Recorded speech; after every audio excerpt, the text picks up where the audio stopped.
Chapter 3. Unattended Bags. Ryan Quadros waded through the forest of U-Haul boxes, cluttering his garage, and vowed yet again to clear them out before another winter. As the frosty air hit his face, he hurried to unlock his Jeep. He smirked at the thought which always occurred to him as he did so. Locking a Jeep with a soft top was as pointless as decaf coffee. Ryan settled in and mentally crossed his fingers, hoping it would start. Even though it was only September, the South Dakota air was chilly enough at 6 in the morning that starting the old yellow Jeep was no certain thing. It turned over slowly, confirming his fears. After several nervous seconds, it roared to life. He backed out of the driveway as the garage door slowly hid the boxes from his view. Downsizing to the smaller house 2 years before was forced upon him by the economic realities of his failing engineering business. Ryan hadn't had a large project in 2 months, and even the small projects were becoming fewer and farther between. All he needed was one break, one project large enough to pay the bills, but not so large that it would bury him. The one bright spot in his life was Madison, his newest and only employee. She was brilliant, if a bit odd. On the day they met, she came to him without resume or references. She was already dressed for work in her brown overalls and offered to work the day without pay to prove herself. Her welding skills were nothing short of phenomenal, and Ryan marveled as she laid down one perfect seam after another. There was a beauty to it that only one engaged in such work could appreciate. That first day, she finished a project that would have taken him 3 days to complete. He immediately offered her the job. She accepted, but only on the condition that she could also have the vacant upstairs apartment. How did she even know about that, he wondered. Ryan had considered living above the shop himself many times, but the idea of shrinking his life down to that single building was more than he could bear. This new arrangement would be a perfect fit, and he agreed. Madison didn't mention her brother Daniel until they were already moved in. The drive to his shop in the old downtown retail district took only 10 minutes, and Ryan smiled when he saw an available parking space right in front. It meant that he would have to feed the parking meter all day, but that was a small price to pay for finding such a coveted spot. He hurried to unlock the workshop door, anxious to see what had Madison so excited. She had texted him while he was eating breakfast and said she had discovered something interesting. Of course, she didn't use the word interesting as anyone else would have. Instead, she said that she had some pumpkins. This was one of the many Victorian-era phrases she used. Madison claimed she was trying to bring these colorful tidbits back into common use. Ryan suspected she wanted nothing of the sort. She liked being the only person on Earth who said things like podsnappery. He had to consult the folded paper in his back pocket to remind himself that some pumpkins meant an exciting discovery. He hadn't actually given her permission to build her own projects in the shop during the long breaks between paying jobs, but making things wasn't just a pastime with her. It was a passion and a compulsion. While her welding skills alone were enough to hire her, only later had Ryan learned that she had a brilliantly inventive mind. Ryan enjoyed watching her work and hoped one day she would come up with something that would pay the bills. The building had previously been a shoe store, and the entire front facing the street was a wall of glass that blazed with the morning sun. Ryan had never bothered to clean it in the 5 years before Madison had arrived. She felt it was something akin to a crime against humanity to have that much glass and not keep it sparkling clean. After she moved in, the windows were always immaculate. Ryan found her in the back room. While the small showroom at the front was a complete waste of space, the large room in the rear made for a perfect workshop. The countertops that lined the walls made for excellent workbenches. One entire wall was covered by a metal rack stretching from floor to ceiling. It held plastic storage boxes with labels like wires and grinder wheels. A wheeled ladder stood close by for reaching the higher items, and Madison was standing on it, pushing a heavy box back into place. "Hey, what's up?" asked Ryan. She clapped her hands with excitement and descended the ladder so fast that her pink hair bounced. She rushed over to her favorite workbench and turned back to wait for Ryan to come closer. On the workbench sat a small wooden box covered in black leather. Red and black wires connected it to a small speaker. The box looked old, almost antique. Madison faced him and curtsied. "Your servant, good sir." This usually triggered a generous amount of eye-rolling from other people, but Ryan only smiled. "Is this it?" "What is it?" he asked. Madison jumped between Ryan and the ornate wooden box on the bench. "Now, I know you don't like to butter up the bacon, boss, but I think it looks nice." She slowly stepped aside with a flourish and a gesture, presenting it like a game show model's latest shiny prize. "Looks expensive. Is that Moroccan leather?" asked Ryan. "No," said Madison deceptively. "It was only $2 at a yard sale." He eyed her suspiciously. Ryan had long suspected she had a separate money supply and didn't actually need a job. She seemed to be able to come by anything required for her many projects without asking for company funds. Her story about finding expensive things for $2 at a yard sale had been used so many times that it was wearing thin. "It's a communication device," she said proudly. "Oh," he said, trying to hide his disappointment. At least it's not another card shuffler, he thought. One entire workbench was covered with the corpses of her failed attempts at making a 7-deck card shuffler that was both inexpensive and thorough. But wait. She held up a finger so close it was almost touching his nose. "It's a communication device that works at any distance, using no power and without interference, no matter what's in between the two parts. The transmission is undetectable. A bug sweeper won't even pick it up. It's not using the EM spectrum at all, as far as I can tell. It even works when one end is inside a Faraday cage." "No way," he whispered, moving closer to the table and slipping back into his reverie. "Bottom fact," she said confidently. "What's it made of? Some exotic material?" "Nope," she replied. "Just a pair of steel balls and some copper." "Seriously? So what's the trick? How does it work?" She shrugged. "No way to tell. It just works. When sounds in the room make this one vibrate, the other one also vibrates." She flipped a brass switch on the device. The din of a large crowd and the sound of flowing water filled the room. "You don't know how it works?" asked Ryan. "Walk me through it." "Okay, I was trying to make a monopole for Daniel. He asked if it was possible," she began. "Wait, what's a monopole?" asked Ryan. He didn't usually interrupt her, but the excitement of the moment had him firmly in its teeth. "It's a magnet with only one pole, like north but no south or south but no north," she said, still giddy with excitement. "Watch this." Madison pulled the magnet from the ornate box. As she did, it scratched against its adapted guitar amp pickup, causing a loud screeching from the speaker. Ryan covered his ears reflexively. She placed the pineapple-sized lump of steel on the workbench next to a hiker's compass. The red half of the needle swerved away from north and instead pointed to the magnet. She lifted the compass and slowly moved it around her creation. The needle rotated as she did, always pointing toward the magnet, never away from it. "See? If it was a regular magnet, some parts of it would attract the white half of the needle," explained Madison. "So," he said, "instead of north at one end and south at the other—" "What? It's just one pole. All over. Is that even possible?"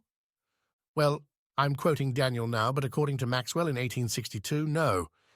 According to Curie in 1894, maybe. According to Dirac in 1931, yes. But only as a tiny particle. No one has ever been able to make one or find one. Some people, including Daniel, think they might exist in deep space, left over from the Big Bang. "Oh my God!" exclaimed Ryan. "This is huge. This is Nobel Prize huge." "Bet your boots it is," said Madison, beaming. She returned the magnet to its box and reattached the amplifier. It briefly screeched again before the sound of flowing water and muffled voices resumed. "Hey, what's that we're hearing?" asked Ryan. Something about the white noise coming from the speaker sounded familiar to him. "It's at the airport. This one has a twin." She tapped the box. "It takes a lot of noise to get it to vibrate enough so that we can hear it at this end. So I put it in the noisiest place I could think of. The airport." "Wait, you left an unattended package filled with wires and batteries in a public place?" asked Ryan with alarm. He quickly reached over and flipped off the switch. "Did you leave anything around it that would identify you?" She twisted her lips and gazed at the ceiling for a moment. "Fingerprints and DNA for sure." His mind was racing. "We need to go get it. Right now," he said, and pulled her by the hand toward the door.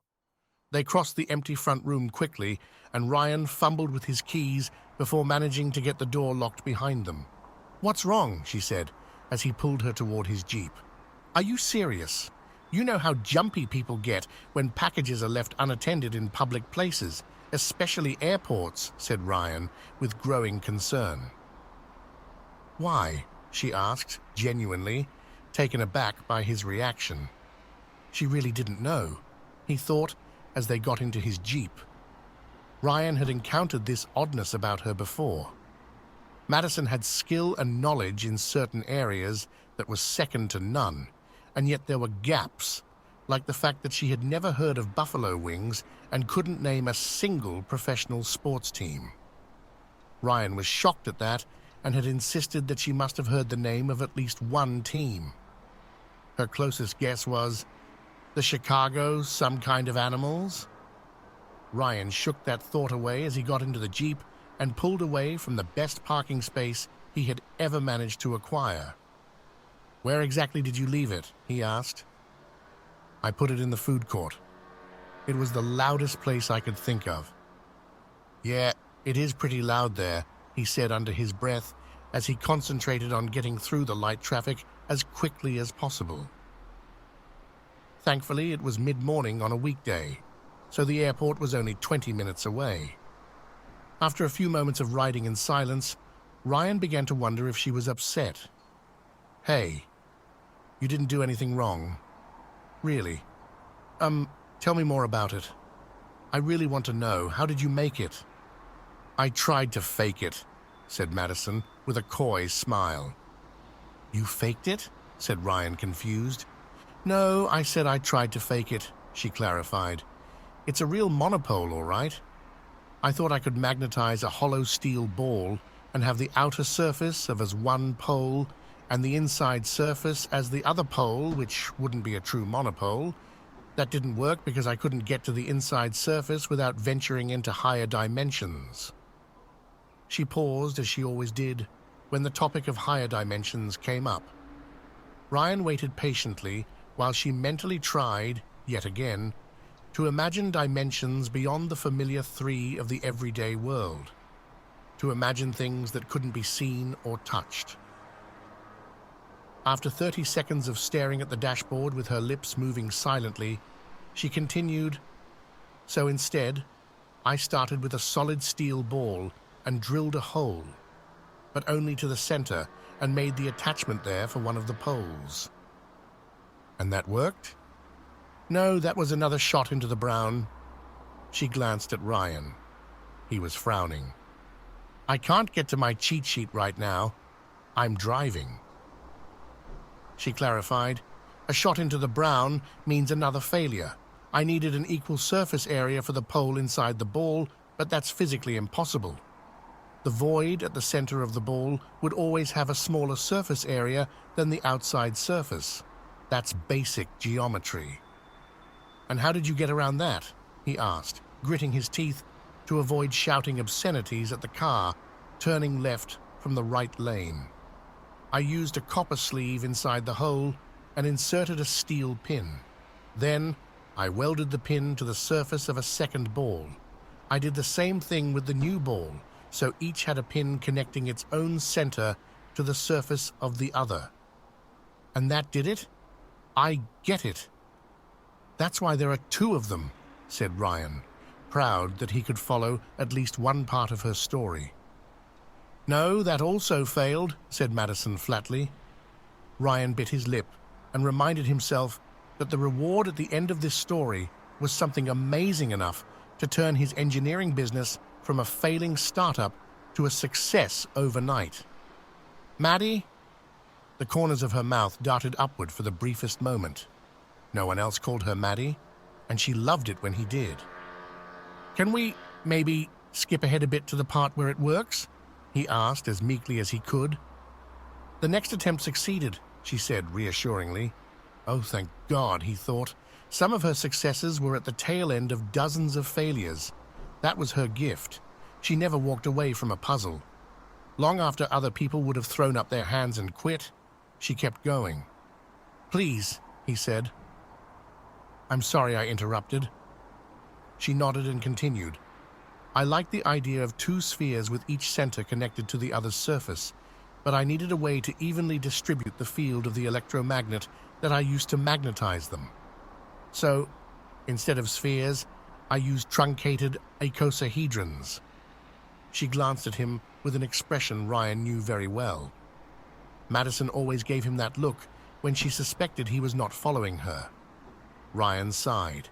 It's okay you're not making me feel stupid. What's a truncated icosa, whatever? A truncated icosahedron is an Archimedean solid with 12 pentagon faces and 20 hexagon faces. She glanced at him again before continuing, like a soccer ball. The black parts are pentagons and the white parts are hexagons. It's the same configuration the Manhattan Project used to get a symmetric implosion. Ryan nodded.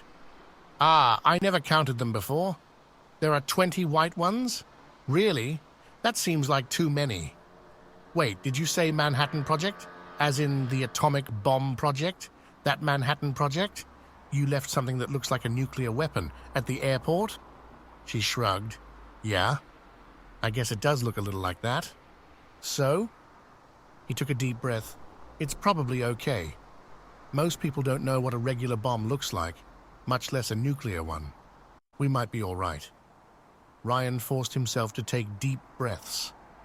Okay, so you attached two of these metal soccer ball things together with a steel pin? She nodded. 2 steel pins sheathed in copper, and they weren't soccer balls. All the pentagons and hexagons were flat, so that I could attach the 32 electromagnets. Again, there were 2 of them, so a total of 64 electromagnet coils for magnetizing the pair at the same time. After the lightning tease finally worked, I had 2 monopole magnets, one north and one south. Whoa, hold on a minute. Did you say lightning? It had only been a week since the workshop nearly caught fire after she spilled molten aluminum on the concrete floor. Ryan rested his left elbow against the car door and rubbed the vein on his forehead, which was threatening to burst. It was perfectly safe, she insisted. Oh, I have no doubt that you think it was, he said. But we talked about this, Maddie. Anything dangerous in the workshop has to be cleared through me first. I wasn't waking snakes in the shop, she said defensively. I used the baseball field. Ryan flexed his jaw muscles and strummed his fingers on the steering wheel in an effort to will the red light to turn green. You know, he began softly, that the safety rule is about protecting you, not the workshop. I don't give a damn about the shop.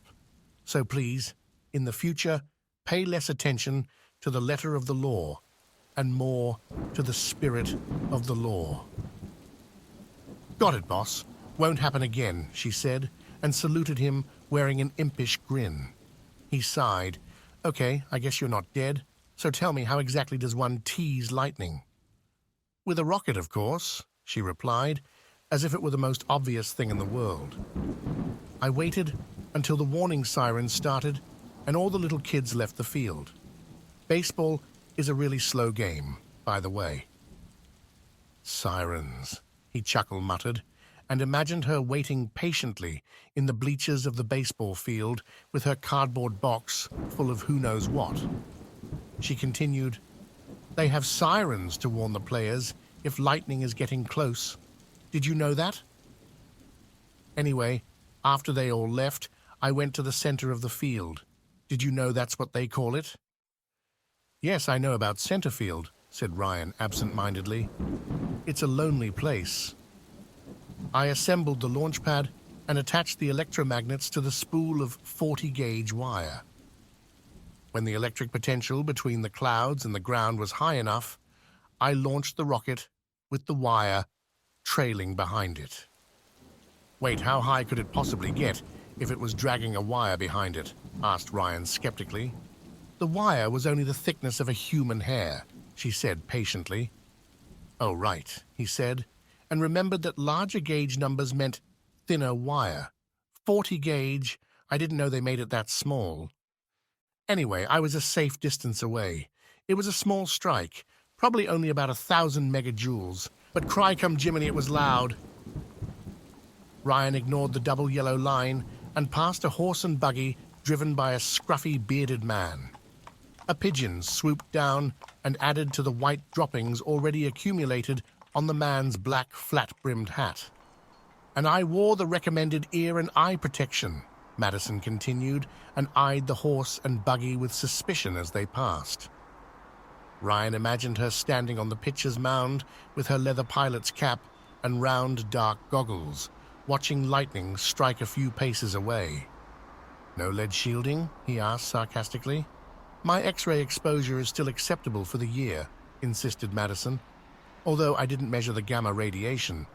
The two pieces were strongly magnetized, and once I got them apart, I had to keep them separated by several feet or they would rejoin," she giggled and added, violently. "Experimentation showed that they had become linked in some way, like entangled photons. So it's sort of a fake because it actually does have a South Pole. It's just not attached. I mean, it's not attached in the normal sense of things being attached in our universe." "Spooky action at a distance," muttered Ryan, recalling a documentary about Einstein and quantum mechanics. They arrived at the departure's drop-off platform at the airport. Ryan pulled up to the curb, hoping he was far enough away from the crowd that security wouldn't make Madison move the Jeep. It still had dents from her last attempt at driving. "Stay here," he said, and jumped out. "And if anyone asks, I'll be right back," he shouted, already halfway to the glass doors. The airport was the largest in northwest South Dakota by virtue of being the only airport in northwest South Dakota. The airport itself may have been tiny, but the food court was huge. Ryan jogged past the car rental and ticket counters, finally reaching the food court. He scanned the room for anything that looked like an unattended package. Should have asked for an exact description, he thought. The walls of the circular room were lined with dozens of fast food restaurants, and the high domed ceiling gave it an unusually loud auditory profile. Nothing stood out, so he ran to the opposite side. Still nothing. He crouched low to look under the tables, earning a few curious glances. The center of the dining area was dominated by an ornate concrete fountain ringed with a cement bench. A young couple was playfully tossing coins into it and taking pictures. A small boy lying prone on another section of the bench was leaning into the water, shoulder deep, and scrounging for quarters. Just as he nearly fell in, his mother finally took an interest and rushed over to pull him out. As she reached the bench, her foot kicked something underneath. It was an antique wooden box with fancy dovetail edges and antique brass fittings. She was about to examine it closer when Ryan spotted her. "Oh, there it is!" he shouted loud enough for the entire room to hear above the din. He jogged over, careful to let everyone see his disarming smile. He apologized to the confused mother for carelessly losing track of his box of nothing dangerous. A quick peek inside revealed a pineapple-sized piece of metal identical to the one in his workshop. Ryan was relieved to see that the Jeep hadn't been towed and Madison was still inside, waiting patiently. He stopped at the passenger door to show her the box and its contents. She nodded, confirming it was hers, and he took it to the rear of the Jeep.